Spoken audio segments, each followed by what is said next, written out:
تفلحون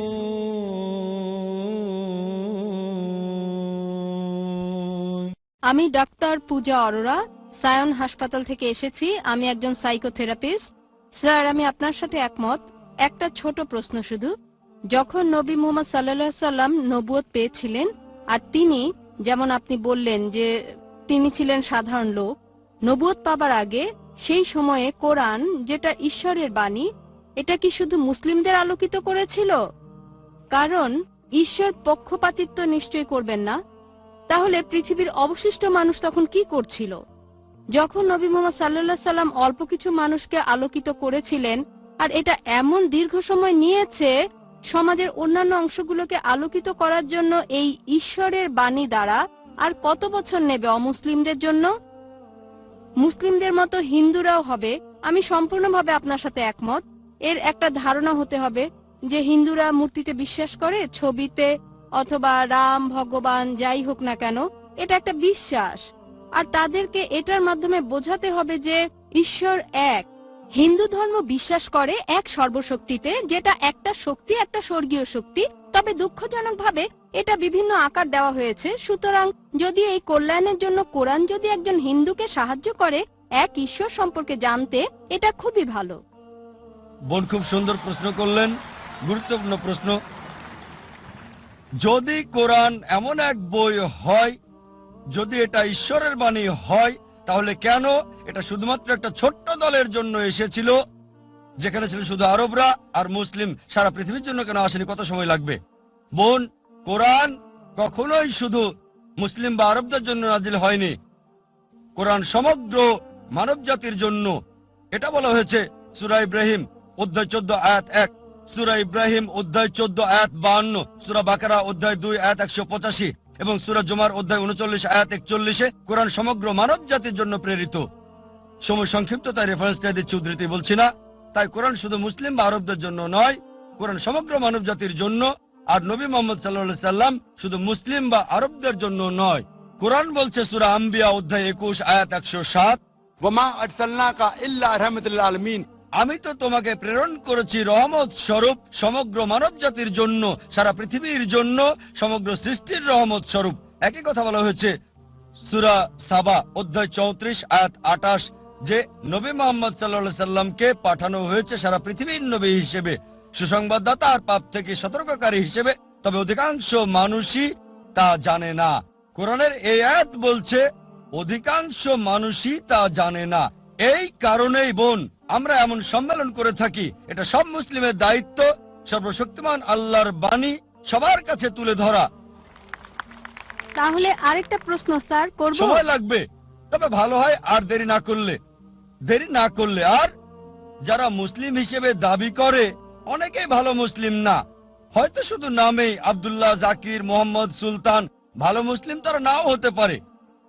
একইভাবে আপনি ঠিকই বলেছেন, হিন্দু ধর্মে গ্রন্থ মানছে না। তারপরও যে ধর্মের সবচেয়ে বেশি মানা হয়, শুধু মুখে নয় কাজে কর্মে, সেটা হচ্ছে ইসলাম 1 নম্বরে। খ্রিস্টানরা সংখ্যায় অনেক বেশি, প্রায় 200 কোটি, মুসলিমরা 130 কোটি। তবে পৃথিবীতে ধর্ম মানার ক্ষেত্রে 1 নম্বর হলো ইসলাম, পার্সেন্টেজ হিসেবে সবচেয়ে বেশি। তাই এই আলোচনা প্রধানত ওই সমস্ত মুসলিমদের উদ্দেশ্যে যারা যথাযথভাবে ধর্ম পালন করছে না, যাতে ইসলামের কাছে থাকে। আর ওই সব মুসলিমদের কাছে শান্তির বাণী পৌঁছাতে চাই, ভালোবাসার বাণী, আর পৃথিবীতে প্রমাণ করতে চায় যে ঈশ্বর কেবল একজনই। পূর্ণ শান্তি তখনই আসতে পারে যদি নিজের ইচ্ছাকে আল্লাহর কাছে সমর্পণ করেন। এটা একমাত্র রাস্তা পৃথিবী এবং আখিরাতে পূর্ণ শান্তি পাবার। আর এ কারণে এই বোন এমন সম্মেলন করছি। আমাদের একটা স্যাটেলাইট চ্যানেল আছে, পিস টিভি। প্রতিদিন 60 মিলিয়নেরও বেশি মানুষ এটা দেখছে। তাই অন্তত বিচারের দিনে আল্লাহ সুবহানাহু ওয়া তাআলার কাছে বলতে পারবো, হে আল্লাহ, আমাদের সামর্থ্যের মধ্যে সর্বোচ্চ চেষ্টা করেছি। আমরা অন্তত প্রতিদিন 60 লক্ষ মানুষের কাছে তোমার দাওয়াত দিয়েছি। আর আজকে এই দাওয়াত আপনার কাছে পৌঁছে গেল বোন। তাই পরবর্তীতে বিচারের দিনে বলতে পারবো, আল্লাহ সুবহানাহু ওয়া তাআলাকে আমি দাওয়াত দিয়েছি, এই বোনকে গ্রহণ করা না করাটা আপনার বিষয়। আরেকটা বিষয় স্যার বলতে পারবো? একটু যোগ করতে চাই, পারবো? অনেক ধন্যবাদ স্যার। আর একটা বিষয়, যদি ঈশ্বর নিরপেক্ষ থাকবেন বিচারের দিনে, তাই না, তাহলে আপনি পক্ষপাতিত্ব করলেন যে অমুসলিমদের অগ্রাধিকার দেওয়া প্রশ্ন করার ক্ষেত্রে। ঈশ্বর ন্যায় নিরপেক্ষ। তাই যদি হিন্দুরা মূর্তি এবং ছবিতে বিশ্বাস করা বন্ধ করে আর তারা সর্বশক্তিমানে বিশ্বাস করে যার কোনো আকৃতি নেই, কোনো আকার নেই, বিচারের দিনে তারা কি মুসলিম হিসেবে গণ্য হবে সর্বশক্তিমান ঈশ্বরের কাছে? না, এটা এমন না।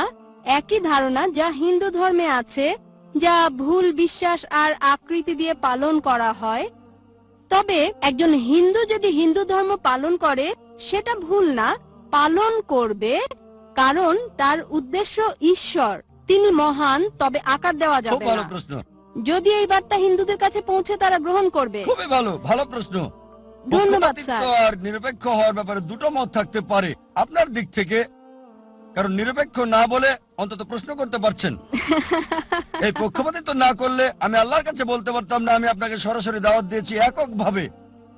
আপনি দেখছেন, তাই না না, তিনি তা তাই আপনাকে বিশ্বাস বুঝতে করেন হবে না। বোন, কেন পক্ষপাতিত্ব করছি। এই পক্ষপাতিত্ব নিরপেক্ষতার জন্য, কারণ অন্যরা দাওয়াত পেয়েছে 100 না হলো 90 ভাগ, আপনারা সবাই কম পাবেন, তাই আমাদের এই পক্ষপাতিত্ব নিরপেক্ষ হওয়ার জন্য।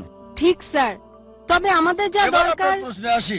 জি এটা- স্যার। এটা খুবই ভালো প্রশ্ন, যে যদি হিন্দুরা বিশ্বাস করে এক ঈশ্বরে, মূর্তিতে বিশ্বাস না করে, প্রতিমূর্তিতে বিশ্বাস না করে, ভাস্কর্যে বিশ্বাস না করে, তাহলে শেষ বিচারের দিনে তারা কি মুসলিম হবে?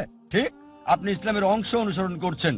ঠিক, যদি আপনি হিন্দু গ্রন্থ পড়েন, হিন্দু গ্রন্থ বলছে আরেকজন নবী আসবেন, আর নবী মোহাম্মদ সাল্লাল্লাহু আলাইহি সাল্লামের আগমনের অনেক ভবিষ্যৎবাণী আছে অনেক জায়গায়। তার কথা আছে ভবিষ্য পুরাণায় পর্ব 3 খণ্ড 3 অধ্যায় 3 শ্লোক 5 থেকে 8। তার কথা বলা হয়েছে ভবিষ্য পুরাণায় পর্ব 3 খণ্ড 3 অধ্যায় 3 শ্লোক 10 থেকে 27। তার কথা বলা হয়েছে অথর্ব বেদে অধ্যায় 21 অনুচ্ছেদ 6, অথর্ব বেদ অধ্যায় 21 অনুচ্ছেদ 7। অনেক জায়গায় তার কথা বলা হয়েছে, তার কথা নাম সহ বলা হয়েছে 100-এরও বেশি বার মুহাম্মদ হিসেবে হিন্দু গ্রন্থে।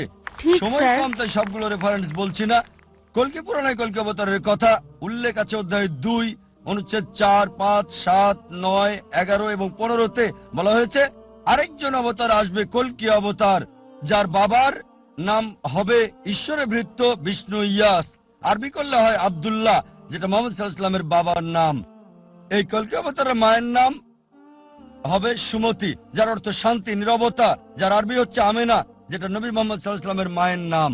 তার জন্ম হবে মাধব মাসের 12 তারিখ, 12ই রবিউল আউয়াল। এই দিনে নবীজির জন্ম হয়েছিল। তার 4 জন সাথী থাকবে। আমরা জানি প্রথম 4 খলিফার কথা। তিনি জন্মগ্রহণ করবেন শান্তির জায়গায় মক্কায়। তার জন্ম হবে মক্কার প্রধান গোত্র কুরাইশ বংশ।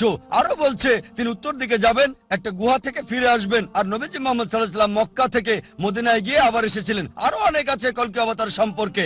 আপনি একটা অংশে বিশ্বাস করছেন লা ইলাহা, আপনাকে এটা বিশ্বাস মুহাম্মাদুর করতে হবে রাসূলুল্লাহ। মুহাম্মাদুর রাসূলুল্লাহ। ধন্যবাদ স্যার, ধন্যবাদ। আর যদি এটা করেন, নাম যাই আছে থাক, সেটাই থাকুক, হোক প্রীতি, যে নামই থাকুক। আপনার নাম কি বোন? পূজা। পূজা, এই নামই থাকুক, বদলাতে হবে না। মুসলিম হলেই হলো, নাম পরিবর্তনের কোনো দরকার নেই আপনার। কিন্তু স্যার ধারণাটা। এক ঈশ্বরের ধারণা, কোনো মূর্তি নেই, কোনো প্রতিমূর্তি নেই। তার শেষ এবং চূড়ান্ত নবী মুহাম্মদ। ইনশাআল্লাহ বিচারের দিনে আপনি জান্নাতে যাবেন এই পূজা নাম নিয়েই। তাই স্যার রাস্তা ভিন্ন ভিন্ন, মূল বিষয় হলো উদ্দেশ্য এক হতে হবে। আমি এটাই বিশ্বাস না করি। বোন, গন্তব্যের জন্য পথগুলো ভিন্ন। যদি সবগুলো পথের গন্তব্য একই জি হয়ে থাকে স্যার, তাহলে আলাদা কথা। লক্ষ্য তো একই হবে, এটাই আমি বলতে চাচ্ছিলাম। বোন, সব রাস্তা দিয়ে রোমে যাওয়া যাবে না। ঠিক, আপনি মনে করতে পারেন, কিন্তু ভুলভাবে মনে করলে আমি সঠিক করে দেব। আমি বিশ্বাস করি হতে না। পারে। না স্যার, না না। বোন, যদি বলেন আপনি হিন্দু, সংজ্ঞাগত ভাবে যে ভারতে বাস করে সেই আসলে হিন্দু। না স্যার, এটা এমন না। বোন, হিন্দু হচ্ছে ভৌগোলিক সংজ্ঞা। আপনি জানেন না, আমি জানি। আমি একজন হিন্দু ভৌগোলিক ভাবে, আমি হিন্দু ভৌগোলিক ভাবে। হিন্দু শব্দটা প্রথম ব্যবহার করে আরবরা, অনেকে এখানে আছে, তারা আমাকে হিন্দি বলে। যখন সেখানে যাই, হিন্দি, হাই হিন্দি, তারা বলে আমি হিন্দু। হিন্দু শব্দটা প্রথম ব্যবহার করে আরবরা যখন ভারতে এসেছিল। পার্সিরা ব্যবহার করেছিল এটা ভারতের লোকদের বোঝাতে যখন ভারতে এসেছিল। তাই ভৌগোলিকভাবে আমি হিন্দু। যদি ধর্মীয় ভাবে বলেন, হিন্দু হচ্ছে মিসনোমার। স্বামী বিবেকানন্দ বলেন সঠিক কথাটি হচ্ছে বেদান্তি। আপনার বেদ মানা উচিত। তাই যদি সঠিক বিষয়টা অনুসরণ করেন, বেদের এক ঈশ্বরে বিশ্বাস করেন আর বিশ্বাস করেন নবী মোহাম্মদ সাল্লাল্লাহু আলাইহি সাল্লামকে, তাহলে আপনি একজন মুসলিম। কিন্তু স্যার ধর্ম শক্তিশালী হতে পারে না, হ্যাঁ? আসল শক্তি হলো আল্লাহ। ঠিক, আমি আপনার সঙ্গে সত্য এবং একমত। চূড়ান্ত শক্তি আল্লাহ। আর ঈশ্বরের ধর্ম হচ্ছে চূড়ান্ত। স্যার এটা ঈশ্বরের একটা ধর্ম ধর্ম। ইসলাম না, ঈশ্বরের ধর্ম ইসলাম না, এটা না। ইসলাম, যদি আরবি শব্দ ইসলাম আপনাকে মর্মাহত করে, সেটাকে আপনি দূরে রাখেন। না না, এটা আমাকে আঘাত করছে না, আমি এটা আপনাকে কষ্ট বলছি বোন, দিচ্ছে না। যদি মর্মাহত না করে না তবে স্যার, এটা একটা ভালো শব্দ, কিভাবে এটা অন্যকে আঘাত করে? অন্তত একজন শিক্ষিত মেয়েকে না। মাশাআল্লাহ, আপনি একজন শিক্ষিত মেয়ে। হ্যাঁ, ধন্যবাদ, অনেক ধন্যবাদ আপনাকে। ধন্যবাদ স্যার। বোন, ইসলাম হচ্ছে নিজের ইচ্ছাকে আল্লাহর কাছে সমর্পণ করা। ইসলাম নিয়ে যদি সমস্যা হয়, দরকার নেই, তবে আপনার ইচ্ছাকে সমর্পণ করুন। আল্লাহ কোরআনে বলেছেন, সূরা আল ইমরান অধ্যায় 3 আয়াত 19, ইন্নাদ-দীনা ইনদাল্লাহিল ইসলাম। একমাত্র ধর্ম, একমাত্র জীবন ব্যবস্থা আল্লাহর কাছে গ্রহণযোগ্য হচ্ছে নিজের ইচ্ছাকে আল্লাহর কাছে সমর্পণ করা। আল্লাহু